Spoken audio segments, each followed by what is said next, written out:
Tres mensajes del Evangelio de hoy, tomado del Evangelio de San Juan, capítulo 21, versículos del 20 al 25. En aquel tiempo, Pedro, volviéndose, vio que los seguía el discípulo a quien Jesús tanto amaba, el mismo que en la cena se había apoyado en su pecho y le había preguntado: Señor, ¿quién es el que te va a entregar?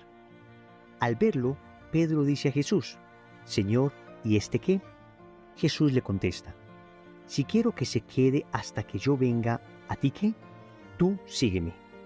Entonces se empezó a correr entre los hermanos el rumor de que ese discípulo no moriría, pero no le dijo Jesús que no moriría, sino: Si quiero que se quede hasta que yo venga, ¿a ti qué? Este es el discípulo que da testimonio de todo esto y lo ha escrito. Y nosotros sabemos que su testimonio es verdadero. Muchas otras cosas hizo Jesús. Si se escribieran una por una, pienso que los libros no cabrían ni en todo el mundo. Palabra del Señor, gloria a ti, Señor Jesús. Tenemos hoy la continuación del Evangelio de ayer, Evangelio en el que el Señor llevó a Pedro a reparar las tres negaciones que había cometido contra él con tres actos de amor. Hoy continuamos ese Evangelio y concluimos el Evangelio de San Juan. Hemos visto que a lo largo de esta Pascua, el Evangelio de San Juan ha sido protagónico. Vamos a meditar tres mensajes de este Evangelio. Primero, eres discípulo amado. Segundo, no te compares. Tercero, ¿en qué parte de la Biblia está esto? Vamos con el primer punto. Eres discípulo amado. Hay una bella expresión del Evangelio de San Juan refiriéndose a él mismo.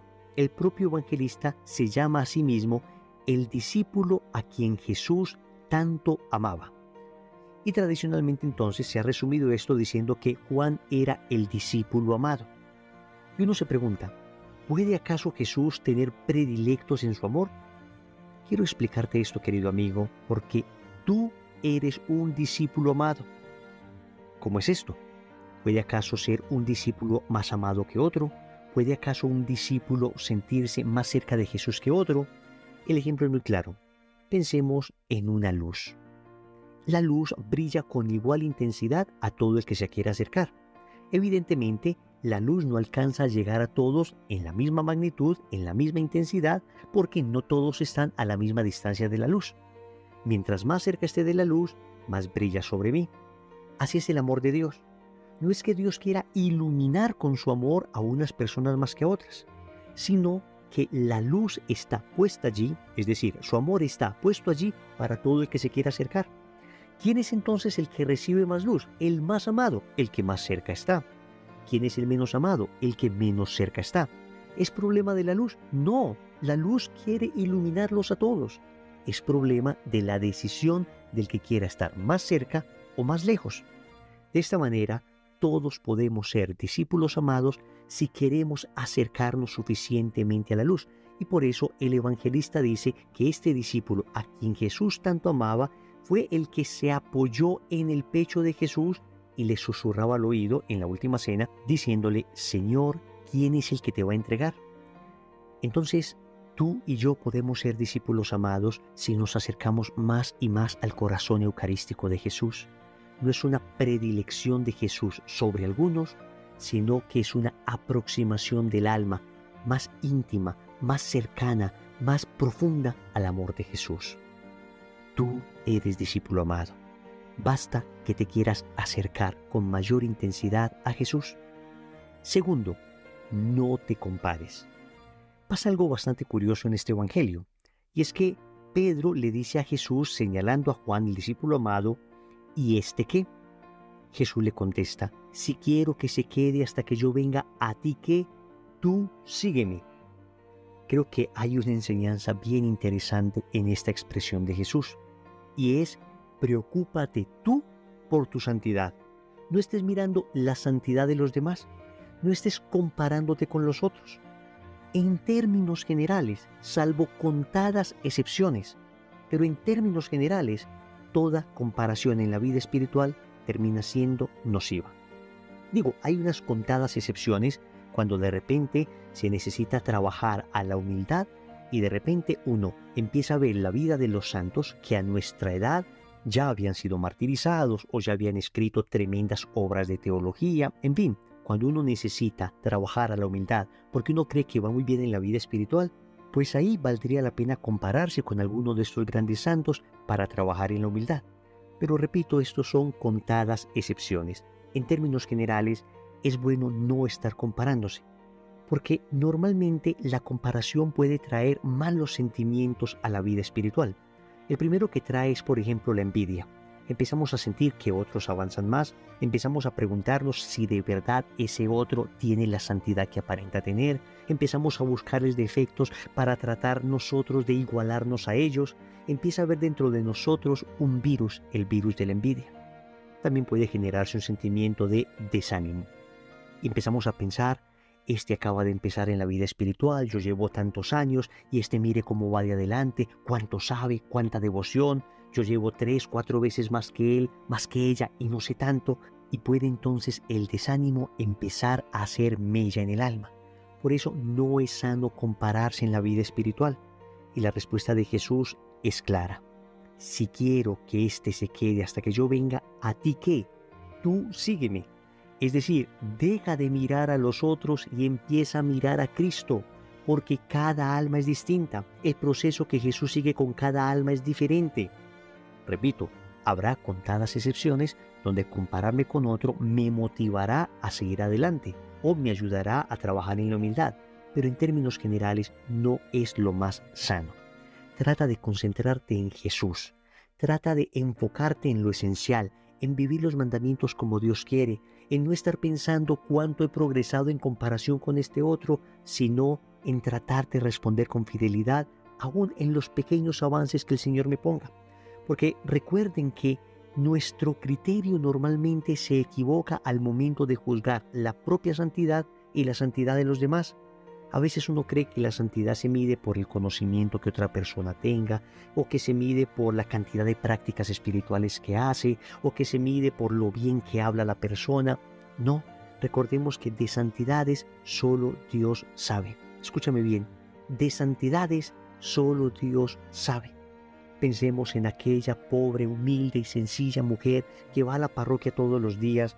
Esa sencilla mujer que no tiene idea de tantas intrigas teológicas, que no está tan pendiente de tantos Twitter, de tantos Facebook, de tantos Instagram, de tantos mensajes, que no está como a la moda en lo último de la espiritualidad, sino que está centrada en lo esencial.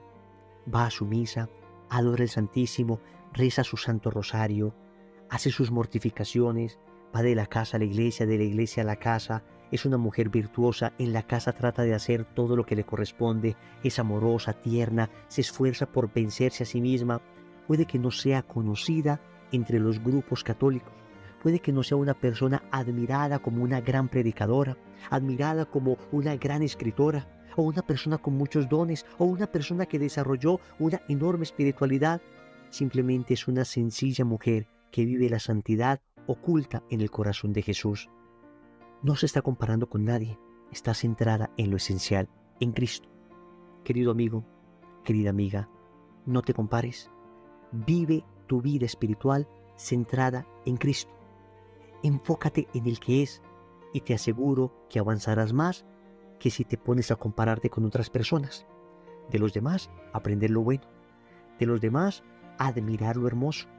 De los demás, orar para que el Señor les santifique. Pero tú enfócate en Cristo, en crecer en virtud, en santidad, en oración, en mortificación, en amor a la palabra de Dios, en amor eucarístico, en ser santo. Tercero, ¿en qué parte de la Biblia está esto? Y creo que esta es una de las expresiones más comunes que hemos escuchado a nuestros hermanos separados, a los hermanos protestantes. ¿En qué parte de la Biblia aparece esto o aquello? ¿En qué parte de la Biblia dice que la Virgen subió al cielo? ¿En qué parte de la Biblia dice que podemos ir a misa? ¿En qué parte de la Biblia habla del Papa? En fin, siempre nos preguntan en qué parte de la Biblia, y lo que se esconde en esa pregunta es algo contrario a lo que enseña la palabra. Y es que se supone que todo debería estar en la Biblia.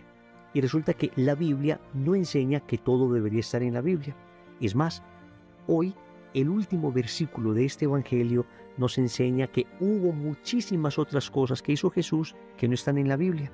Y así dice San Juan, muchas otras cosas hizo Jesús. Si se escribieran una por una, pienso que los libros no cabrían ni en todo el mundo. Es decir, no todo quedó contenido en la Biblia. Por eso los católicos hemos creído firmemente en la tradición viva de la Iglesia. Es decir, la palabra de Dios se transmitió de manera escrita en la Sagrada Escritura, pero también de manera oral en la Sagrada Tradición. Hay cuestiones que no quedaron consignadas en la Biblia, pero siguen siendo revelación de Dios. Por ejemplo, que la Virgen subió al cielo, no aparece en la Biblia, pero es revelación de Dios porque lo sabemos por tradición. Es decir, los apóstoles lo contaron a sus discípulos a su vez a sus otros discípulos, y así llegó hasta nosotros. Algunas de estas cosas quedaron escritas, otras no. Hay cosas muy importantes que no aparecen en la Biblia. Por ejemplo, la muerte de San Pedro no aparece en la Biblia, aún siendo el primer papa. Tampoco aparece la muerte del apóstol San Pablo, ni la muerte de San José. En fin, estamos hablando de muchas cosas que no aparecen en la Biblia, y porque no aparezcan no significa que no sucedieron. Lo único que significa es que Dios quiso que algunas cuestiones importantísimas, por supuesto, quedaran consignadas en la Sagrada Escritura y otras quedaran transmitidas a través de la tradición viva de la Iglesia.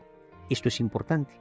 De manera que cuando algún hermano quiera confundirte preguntándote en qué parte de la Biblia está esto, tú le vas a decir, querido hermano, muéstrame tú un versículo bíblico que diga todo lo que un cristiano debe hacer y creer debe estar en la Biblia. Es lo que los protestantes han llamado la sola escritura, es decir, solo la Biblia. Ellos dicen que todo debe tener fundamento bíblico. Lo curioso es que el concepto de sola escritura no tiene fundamento bíblico. Es decir, no hay un solo texto bíblico que diga que todo tiene que estar en la Biblia. Al contrario, como lo acabamos de ver, hay textos bíblicos que con seguridad aclaran que no todo quedó consignado.